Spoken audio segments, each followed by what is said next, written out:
Assalamualaikum warahmatullahi wabarakatuh. Alhamdulillah, sedulur-sedulurku semuanya, khususnya dari keluarga besar IKS PKR Sakti dimanapun berada, dan pada sedulur-sedulurku semua tanpa terkecuali, salam pencak silat. Izinkan saya di sini untuk meneruskan apa yang menjadi perjalanan saya, perjalanan Mas No selama ikut keluarga besar IKS PKR Sakti.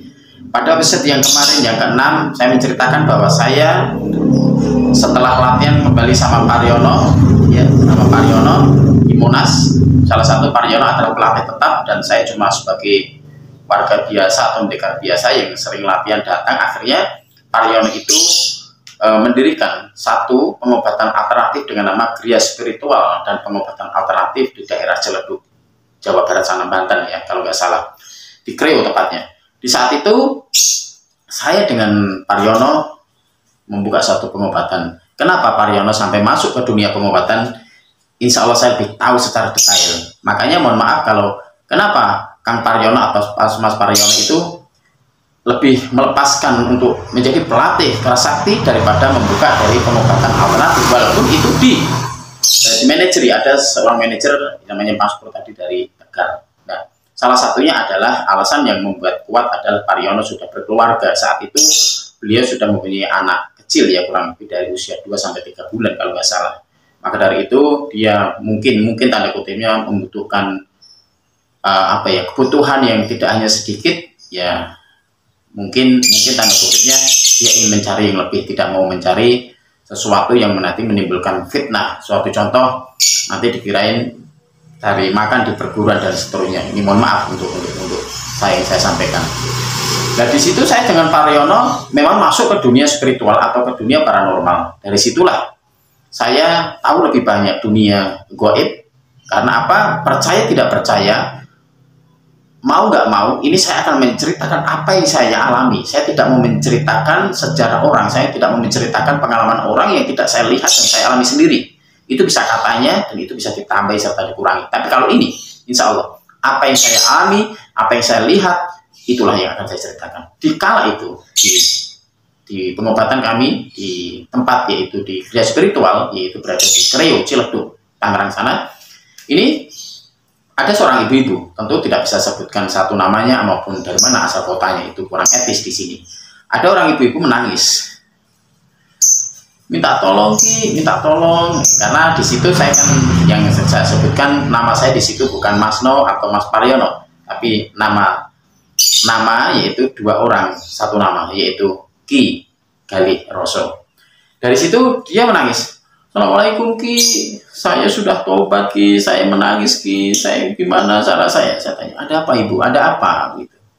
Beliau bicara kalau selama ini bertahun-tahun ini, Masya Allah, ini yang kita ambil yang baik-baik saja dan yang tidak baik tidak perlu kita ambil hikmahnya.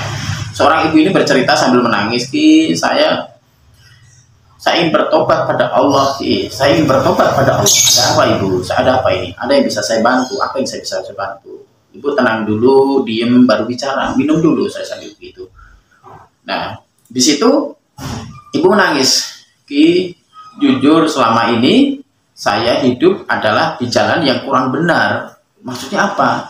Saya mencari pesugihan, gitu. Pesugihan di suatu tempat, sudah 2 anak saya yang saya jadikan korban untuk tumbal kekayaan saya. Masya Allah, itu saya dengar sendiri dari cerita yang bersangkutan itu selama ini kan saya cuma mendengar katanya, tapi ini saya mendengar dari yang bersangkutan yang ngalami itu. Terus gimana Ibu? 2 anak saya sudah saya korbankan demi kekayaan saya. Setiap bulannya saya harus setor, setiap tahunnya saya harus setor nyawa keturunan saya. Sedangkan tahun ini sebentar lagi adalah cuma menghitung 3 hari lagi, saya tidak ada yang saya korbankan. Yang pasti kalau tidak ada saya tumbalkan kembali ke diri saya sebagai tumbalnya. Subhanallah, Masya Allah, Allahu Akbar.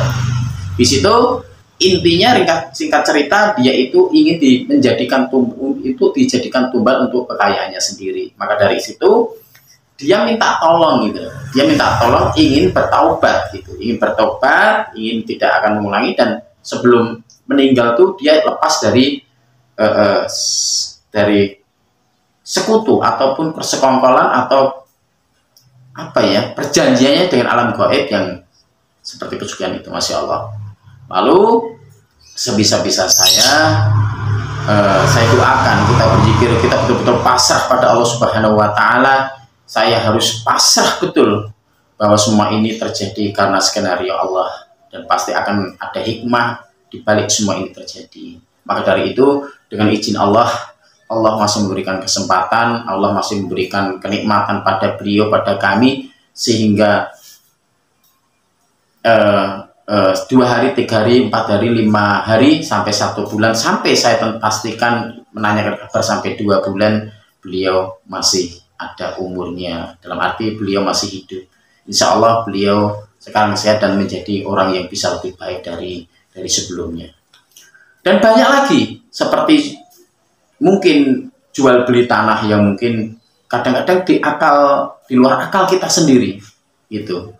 Jadi seperti itu tadi. Terus ada seorang ibu-ibu juga yang datang menangis, merengek-rengek, suaranya bukan kayak suara ibu-ibu, tapi beliau mengadakan berbicara dengan saya, suaranya seorang bapak-bapak. Saya nggak tahu dari mana, tapi beliau menangis, dia menangis terus, akhirnya bercerita, dia ini kemasukan apa ya, seperti ruh. Intinya saya di situ sambil belajar, akhirnya dengan izin Allah sebisa-bisa saya berdoa, berzikir dengan wasilah apa, dengan air putih dan seterusnya, orang itu sembuh walaupun sakitnya sudah lebih dari 3 tahun. Masya Allah.